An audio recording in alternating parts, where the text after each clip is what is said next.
So yan guys, gabi pa lang kinausap na ako ni amo, magawa daw po ako ng merienda nila para ngayon, ayan, gawa ko ng pizza, ayan, last day ko ng paggagawa yan mga kalodi. Para daw po malaman ng aking kasama at siya yung susunod na siya na yung magluluto na to. Ayan.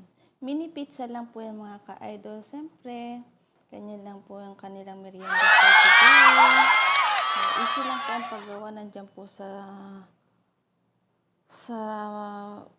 yung mga ingredients kung paano po gawin yung mga chicken saka yung mga sauce niya. Yan guys. Thank you so much po sa lahat po ng aking followers at sa lahat po ng senders ko. God bless you po. Ingat po kayo dyan palagi kung saan man kayo naroon guys. Ayan po kung paano ko po siya gawin. Easy lang po. Madali lang po yan guys. So try nyo din po yan. Masarap po yung merienda yan. So yun guys. Thank you po. Ayun guys. So yan. Nandiyan po yung kasama ko. Nasa tabi ko po sa isang side yan. Sinusulat niya kung paano gawain, kung paano lutuin.